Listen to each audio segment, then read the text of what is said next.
فاعوذ باللہ من شرور انفسنا ومن سیئات اعمالنا من یہد اللہ فلا مضل لہ ومن یضلل فلا ہادی لہ واشہد ان لا الہ الا اللہ وحدہ لا شریک لہ واشہد ان محمدا عبدہ ورسولہ اما بعد فإن خیر الحدیث کتاب اللہ وخیر الہدی ہدی محمد صلی اللہ علیہ وسلم وشر الامور محدثاتها وكل محدثة بدعة وكل بدعة ضلالة وكل ضلالة في النار اعوذ باللہ السمیع العلیم من الشیطان الرجیم من حمزہ ونفخہ ونفثہ بسم اللہ الرحمن الرحیم اللہم صلی علی محمد وعلی آل محمد کما صلیت علی ابراہیم وعلی آل ابراہیم انک حمید مجید اللہم بارک علی محمد وعلی آل محمد کما بارکت علی ابراہیم وعلی آل ابراہیم انک حمید مجید رب اشرح لی صدری ویسر لی امری واحلل عقدۃ من لسانی یفقہوا قولی رب زدنی علما۔ اللہ رب العزت کے فضل و کرم سے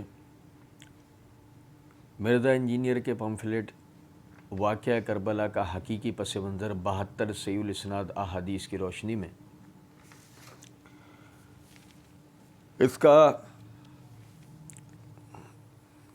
اس کی حقیقت ہم سیکھ سمجھ رہے تھے، اور مرزا صاحب نے منہج نبوی پر قائم خلافت راشدہ کی صحیح مدت کتنی تھی اور خلافت راشدہ کے اہل حقیقی خلفۂ راشدین کون تھے، اس عنوان کے تحت جو بھی عیاریاں اور دھوکے بازیاں کی ہم نے اللہ رب العزت کے فضل و کرم سے اس کے جوابات پڑھے تھے۔ اس میں حدیث نمبر 6 آخری رہ گئی تھی، تو اسی سے ہم آج شروع کریں گے۔ مرزا جی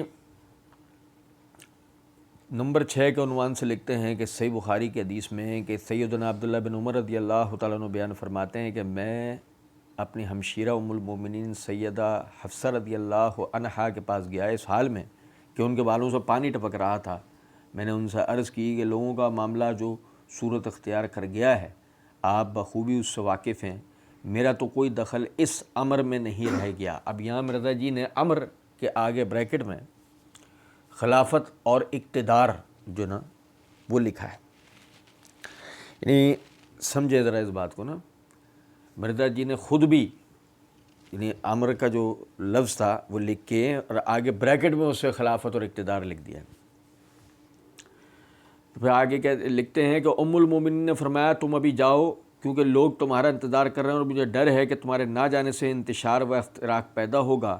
ام المومنین سیدہ حفصہ رضی اللہ عنہا نے بااصرار انہیں بھیج کر ہی چھوڑا۔ چنانچہ سب لوگ متفرق ٹکڑیوں میں بیٹھ گئے تو حضرت معاویہ بن ابی سفیان رضی اللہ تعالی عنہما نے مسئلہ تحکیم کے بعد پہلی دفعہ، اب یہ بریکٹ میں مرزا جی نے لکھا ہے مسئلہ تحکیم کے بعد پہلی دفعہ، وہاں یعنی مدینہ شریف میں بریکٹ میں لکھا ہے، خطبہ دیا اور کہا جو کوئی اس امر، اب مرزا جی نے یہاں بھی بریکٹ میں خلافت و اقتدار جو ہے وہ لکھا ہے، میں بولنا چاہتا ہے تو وہ ذرا سر اٹھا کے تو دکھائے، یقیناً ہم اس کے اور اس کے باپ سے بھی زیادہ اس خلافت و اقتدار کے مستحق ہیں۔ بریکٹ میں مرزا جی نے لکھا ہے نعوذ باللہ من ذالک، یہ پتہ نہیں کوئی خدا نہ خواستہ کوئی گالی ہو، کوئی فحش کلمہ ان کے منہ سے نکلا ہو معاویہ رضی اللہ عنہ کے۔ بہرحال اب کہتے ہیں کہ راوی حدیث حبیب میں مسلمہ تابعی نے بعد میں سیدنا عبداللہ بن عمر رضی اللہ عنہ سے پوچھا، اے عبداللہ بن عمر پھر آپ نے یعنی کہ حضرت معاویہ کو کوئی جواب کیوں نہیں دیا؟ تو سیدنا عبداللہ بن عمر رضی اللہ عنہ نے فرمایا کہ میں نے ارادہ کیا تھا کہ اس وقت اپنی گوٹ کھولوں اور حضرت معاویہ رضی اللہ تعالیٰ عنہ کو جواب دوں کہ اس امر یعنی بریکٹ میں خلافت کا تم سے بڑھ کر حقدار تو وہ ہے جس نے تم سے اور تمہارے باپ سے اسلام کی خاطر جنگ کی تھی۔ اب مرزا جی نے پھر بریکٹ دیا سیدنا علی بن ابی طالب رضی اللہ عنہ یا پھر خود سیدنا عبداللہ بن عمر رضی اللہ تعالیٰ عنہ، مگر پھر میں ڈر گیا کہ کہیں کوئی ایسی بات نہ کہہ بیٹھوں کہ جس سے انتشار پھیلے اور خون ریزی ہو اور میری بات کا غلط مطلب ہی سمجھ لیا جائے۔ چنانچہ میں نے اللہ تعالیٰ کی تیار کردہ جنتی نعمتوں کو اپنا تصور میں یاد کیا۔ اب مرزا جی بریکٹ میں آگے لکھتے ہیں اور صبر کر کے خاموش رہا۔ راوی حدیث حبیب بن مسلمہ تابعی نے اس پر کہا، سیدنا عبداللہ بن عمر نے پھر یوں مرزا جی نے پھر بریکٹ دیا ہے کہ یوں خاموشی اختیار فرما کر اب آگے لکھتے ہیں اپنی جان بھی بچا لی اور اپنی عزت کو بھی، پھر بریکٹ میں لکھا فتنہ و فساد سے بچا لیا۔ صحیح بخاری حدیث نمبر 4108۔ اب دیکھیں کہ سارا جو تاثر ہے جو مرزا جی تاثر دیتے ہیں صحیح الاسناد احادیث کی روشنی میں، جو مرزا جی جس کو حقیقی پس منظر کہتے ہیں صحیح الاسناد احادیث کی روشنی میں، وہ صحیح الاسناد احادیث میں بریکٹ ڈال کر مرزا جی گھسیڑ لاتے ہیں۔ دیکھیں میں آپ کو مرزا جی نے حوالہ بھی دے رکھا ہے، حدیث نمبر 4108۔ یہ میرے ہاتھ میں صحیح بخاری ہے، اس کی جلد نمبر 5 کا صفحہ نمبر 388 ہے۔ کتاب المغازی میں امام بخاری رحمۃ اللہ علیہ نے غزوہ احزاب کے بیان میں حدیث نمبر 4108 یہ ذکر کر رکھی ہے۔ اچھا اب دیکھیں کہ یہاں الفاظ ہیں کہ عبداللہ بن عمر رضی اللہ تعالیٰ عنہ نے بیان کیا کہ میں حفصہ رضی اللہ تعالیٰ عنہا کے ہاں گیا تو ان کے سر کے بالوں سے پانی کے قطرات ٹپک رہے تھے، تو میں نے ان سے کہا کہ تم دیکھتی ہو لوگوں نے کیا کیا۔ اور اب دیکھیں یہاں پہ الفاظ یہ ہیں کہ قد کان من امر الناس ما ترینا فلم یجعل لی من الامر شیء۔ اب سارا جو فساد ہوا وہ اس لفظ کے ساتھ مرزا جی نے کیا ہے کہ خود مرزا جی نے بھی بریکٹ میں میرا تو کوئی دخل اس امر، اور آگے خلافت اور اقتدار مرزا جی نے لکھا ہے۔ اب یہاں مسئلہ یہ ہے، سب سے پہلی تو جو غور طلب بات ہے، امر کے جو لفظی معنی ہیں وہ ٹھیک ہے، حکومت و خلافت کے بھی ہوتے ہیں، لیکن عام طور پر جو اس کے معنی ہیں وہ کیا ہیں؟ سورہ یوسف آیت نمبر 18 اگر ہم دیکھیں، یوسف علیہ السلام کے بھائیوں نے جب یوسف علیہ السلام کو کنویں میں دھکیل دیا اور آ کر پورا واقعہ بیان کر کے اپنے والد یعقوب علیہ السلام کو بیان کیا کہ جی وہ بھیڑیا ان کو لے گیا اور وہ ایک قمیض جو ہے اس میں وہ بھیڑ کا خون لگا کر لے آیا یوسف علیہ السلام کی، تو اپنے والد کو انہوں نے جب وہ پورا واقعہ سنایا اور یقین دلانے کی کوشش کی تو والد نے کہا بل سولت لکم انفسکم امرا، بل سولت لکم انفسکم امرا، اور تم نے اپنے طور پر ہی یہ بات بنا لی ہے۔ ہر جگہ امر کے معنی حکومت و اقتدار کے نہیں آتے ہیں، بعض جگہ اس کے معنی علیحدہ ہوتے ہیں سیاق و سباق کی روشنی میں، کہیں اس کے معنی اختلاف کے ہوتے ہیں، کہیں بات بنانے کے ہوتے ہیں۔ اب دیکھیں یہاں جو صحیح بخاری والی روایت کے اندر جو الفاظ تھے قد کان من امر الناس ما ترینا، کہ وہ حفصہ رضی اللہ تعالی عنہا کو کہہ رہے ہیں کہ لوگوں کا معاملہ آپ کے سامنے ہے، مجھے اس معاملے میں کوئی اختیار نہیں بچا ہے، وہ یہ بات کہہ رہے ہیں۔ مرزا جی نے اس کو گھما کر اس بات پر ڈال دیا کہ میرا جو ہے خلافت اور اقتدار میں کوئی حصہ نہیں رہا۔ کیا بات تھی اور اسے کیا بنا دی، جس کی دیکھیں سب سے پہلی دلیل کیا ہے کہ یہاں امر عبداللہ بن عمر رضی اللہ تعالیٰ عنہ کا یعنی امر کہنا مراد خلافت و اقتدار نہیں ہو سکتا۔ یہ میرے ہاتھ میں صحیح بخاری ہے، اس کی جلد نمبر 8 کا صفحہ نمبر 464 ہے، کتاب الاحکام ہے۔ امام بخاری رحمۃ اللہ علیہ نے باب قائم کیا باب الاستخلاف، خلافت کا بیان، اس کے تحت یہ حدیث لے کر آئے ہیں، حدیث نمبر 7218۔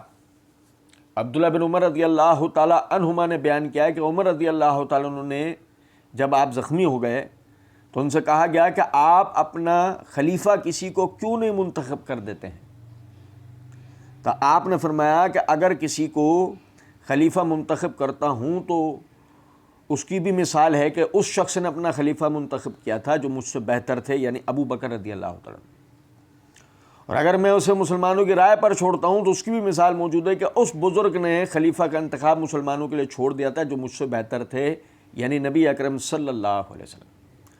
پھر لوگوں نے آپ کی تعریف کی تو انہوں نے کہا کوئی تو دل سے میری تعریف کرتا ہے، کوئی ڈر کر، اب تو یہی غنیمت سمجھتا ہوں کہ خلافت کی ذمہ داریوں میں اللہ کے ہاں برابر برابر چھوٹ جاؤں، نہ مجھے کوئی ثواب ملے اور نہ کوئی عذاب۔ میں نے خلافت کا بوجھ اپنی زندگی بھر اٹھایا، اب مرنے پر میں اس بار کو نہیں اٹھاؤں گا۔ کیا کہہ رہے ہیں عمر رضی اللہ تعالیٰ عنہ؟ میں نے خلافت کا بوجھ اپنی زندگی میں اٹھایا، مرنے کے بعد نہیں اٹھاؤں گا، جس کا کیا مطلب ہے؟ جس کا مطلب یہ ہے کہ یہ میرے گھر والوں کی طرف نہیں جائے گا، یہ میرے گھر والوں کی طرف نہیں جائے گا۔ دیکھیں اب یہ صحیح مسلم ہے، اس کی جلد نمبر 5 کا صفحہ نمبر 759 کتاب الامارت ہے۔ امام نووی رحمۃ اللہ علیہ نے باب قائم کیا، باب الاستخلاف و ترک ہی، خلیفہ بنانے یعنی خود سے خلیفہ منتخب کرنے اور اس کو چھوڑ دینے کا بیان۔ اس کے تحت حدیث نمبر 4600 ہے۔ عبداللہ بن عمر رضی اللہ تعالیٰ عنہ عمر رضی اللہ تعالیٰ عنہ کے پاس حاضر ہوئے اور کہنے لگے، لوگ یہ کہتے ہیں کہ آپ کسی کو خلیفہ نہیں بنائیں گے۔ کون گئے؟ عبداللہ بن عمر رضی اللہ تعالیٰ عنہ گئے عمر رضی اللہ تعالیٰ عنہ کے پاس، لوگ یہ کہتے ہیں کہ آپ کسی کو خلیفہ نہیں بنائیں گے، اور بات یہ ہے کہ اگر آپ کے اونٹوں یا بکریوں کا کوئی چرواہا ہو اور وہ ان اونٹوں یا بکریوں کو چھوڑ کر آپ کے پاس چلا ہے تو آپ یہی کہیں گے کہ اس نے ان اونٹوں اور بکریوں کو ضائع کر دیا، سو لوگوں کی نگہبانی زیادہ اہم ہے۔ یہ عبداللہ بن عمر رضی اللہ تعالیٰ عنہ عمر رضی اللہ تعالیٰ عنہ کہہ رہے ہیں۔ تو عمر رضی اللہ تعالیٰ عنہ نے فرمایا، میری رائے کی موافقت، یعنی کہ حضرت عمر نے، عبداللہ بن عمر رضی اللہ عنہ کہتے ہیں کہ حضرت عمر رضی اللہ تعالیٰ عنہ نے میری رائے کی موافقت کی، کچھ دیر تک سر جھکائے سوچتے رہے، پھر میری طرف سر اٹھا کر دیکھا اور فرمایا، بلا شبہ اللہ عز و جل اپنے دین کی حفاظت فرمائے گا، اگر میں نے کسی کو خلیفہ نہیں بنایا تو رسول اللہ صلی اللہ علیہ وسلم نے بھی کسی کو خلیفہ نہیں بنایا، اور اگر میں نے کسی کو خلیفہ بنا دیا تو حضرت ابو بکر رضی اللہ عنہ بھی خلیفہ بنا چکے ہیں۔ حضرت ابن عمر رضی اللہ عنہ نے کہا، اللہ کی قسم، جب حضرت عمر نے رسول اللہ صلی اللہ علیہ وسلم اور حضرت ابو بکر رضی اللہ عنہ کا ذکر کیا تو میں نے جان لیا کہ وہ رسول اللہ صلی اللہ علیہ وسلم کے طریقوں کو چھوڑنے والے نہیں ہیں اور وہ کسی کو خلیفہ نہیں بنائیں گے۔ کون گئے ہیں؟ عبداللہ بن عمر رضی اللہ عنہ خود گئے۔ عمر رضی اللہ تعالیٰ عنہ نے صاف انکار کر دیا کہ ہم، یعنی کہ میں کسی کو خلیفہ نہیں بناؤں گا۔ اور صحیح بخاری والی روایت میں یہ وضاحت موجود ہے کہ عمر رضی اللہ تعالیٰ عنہ کہتے ہیں کہ میں نے زندگی میں اس بار کو اٹھا لیا، اب میں مرنے کے بعد اس کو نہیں اٹھاؤں گا، جس کا مطلب آپ اپنے گھر میں سے کسی کو خلیفہ نہیں بنانا چاہتے تھے۔ اور مدعی لاکھ پر بھاری ہے گواہی خود مرزا جی کی۔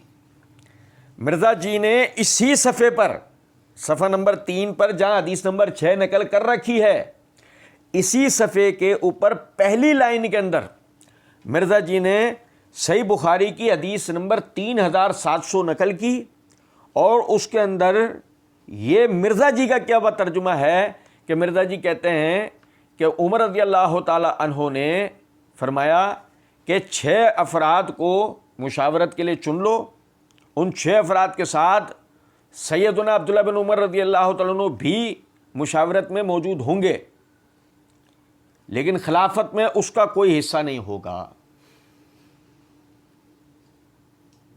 مرزا جی کا اپنا کیا ہوا ترجمہ، مزے کی بات آپ دیکھو کہ خلافت میں اس کا کوئی حصہ نہیں ہوگا، اور اسی صفحے پر ہے۔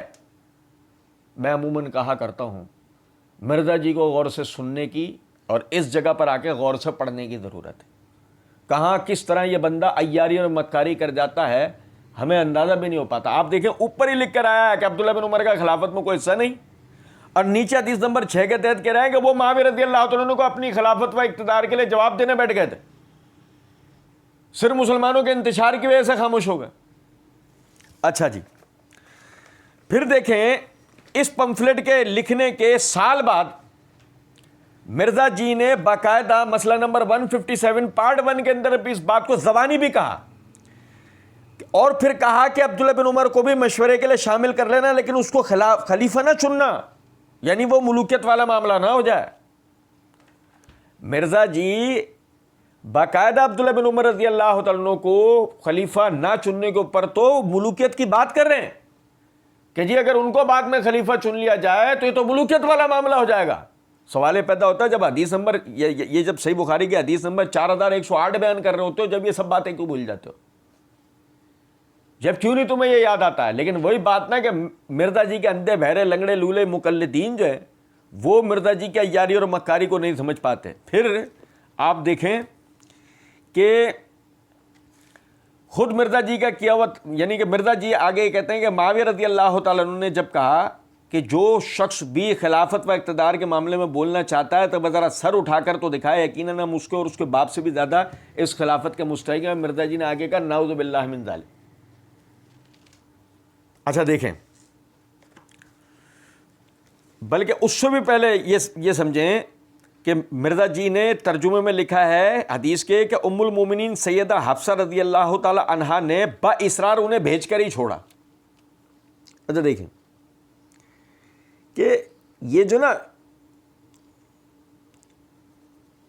حدیث کے اندر دیکھیں ترجمہ جو حدیث کی کتاب ہے اس کے اندر کیا ہے کہ وہ کہتی ہیں فقالت الحق فإنهم ينتظرونك وأخشى أن يكون في احتباسك أنهم فرقة فلم تدعه حتى ذهب فلما تفرق الناس. اچھا اب دیکھیں وہ کہتے ہیں کہ حفصہ رضی اللہ تعالیٰ نے کہا تم مسلمانوں کے مجمع میں جاؤ، لوگ تمہارا انتظار کر رہے ہیں، کہیں ایسا نہ ہو کہ تمہارا موقع پر نہ پہنچنا مزید پھوٹ کا سبب نہ بن جائے. آخر حفصہ رضی اللہ تعالیٰ عنہ کے کہنے پر عبداللہ بن عمر رضی اللہ تعالیٰ عنہ وہاں تشریف لے گئے. ایک یہ ہے کہ جب مرزا جی نے کہا حفصہ نے ان کو بھیج کر ہی چھوڑا، ایک یہ ہے کہ حفصہ رضی اللہ تعالیٰ عنہ کہہ رہی ہیں کہ تمہارا ماں نہ جانے کی وجہ سے کہیں لوگوں کے اندر افتراق و انتشار نہ ہو جائے کہ عبداللہ بن عمر بیعت کے لیے کیوں نہیں آ رہے ہیں. دیکھیں بات کیا تھی اور اس بات کو کیا کر دیا گیا کہ گویا ایسا تاثر دیا گیا کہ خود حفصہ بھی یہی چاہتی ہیں کہ عبداللہ بن عمر جو نا وہ کوئی خدا نہ خواستہ وہ خلیفہ بن جائے یا وہ اپنی خلافت کے لیے کھڑے ہوں. اچھا پھر جب معاویہ رضی اللہ تعالیٰ عنہ یہ جملہ کہہ رہے ہیں، سارا جو مسئلہ ہو رہا ہے کہ وہ مرزا جی جو نعوذ باللہ من ذالک بھی لکھ رہے ہیں کہ جو کوئی شخص اس امر کے معاملے میں بولنا چاہتا ہے وہ کھڑا ہو. اچھا ایک بات انتہائی غور طلب ہے، مرزا جی یہ جب جملہ لکھتے ہیں تو اس سے اوپر مرزا جی نے خود لکھا کہ آپ نے خطبہ کہاں دیا ہے؟ مدینہ میں.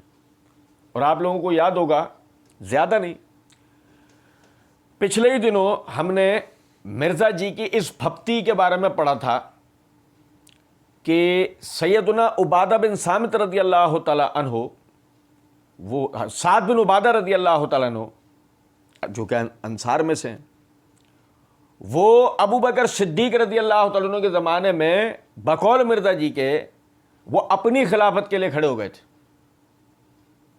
ہم نے اس کا بڑا اللہ کی دی ہوئی توفیق سے بڑا زبردست جواب دیا ہے.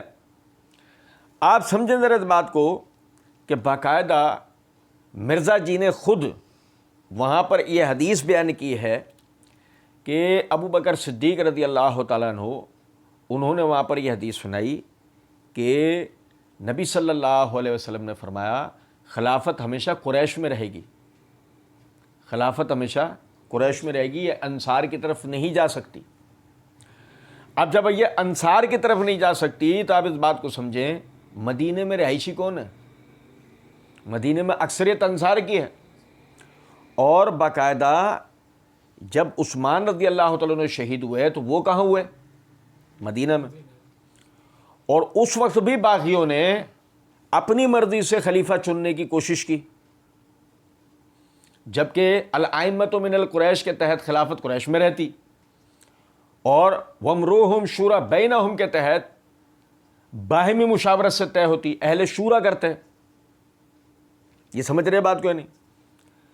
اب پہلا فساد اس وقت ہوا سقیفہ بنو ساعدہ کے اندر، دوسرا عثمان رضی اللہ عنہ کے وقت میں، اور پھر مرزا جی نے جب یہاں پر یہ بات کہی کہ مسئلہ تحکیم کے بعد، یعنی جمل اور صفین کا واقعہ گزر جانے کے بعد جب اہل حجاز اور اہل شام کے درمیان میں معاہدہ تحکیم ہو گیا، صلح ہو گئی، اور بات یہاں پہنچی کہ معاملہ شورا پہ چھوڑ دیا جائے، وہ جس کو خلیفہ چنیں گے اسی کے ہاتھ پر سب بیعت کر لیں گے، جو کہ شریعت کا طریقہ ہے. تو اب اس کے بعد معاویہ رضی اللہ تعالیٰ عنہ وہ مدینے کے اندر آتے ہیں، خطبہ دیتے ہیں. وہاں جہاں پہ پہلے انصار کی طرف سے مسئلہ ہو گیا تھا، وہاں جہاں شورشیوں نے باغیوں نے اپنے طور پر خلیفہ بنانا چاہا تھا، وہاں کھڑے ہو کر معاویہ رضی اللہ تعالیٰ عنہ کہتے ہیں وہ شخص سر اٹھائے جو یہ سمجھتا ہو کہ وہ اور اس کا باپ میں یعنی ہم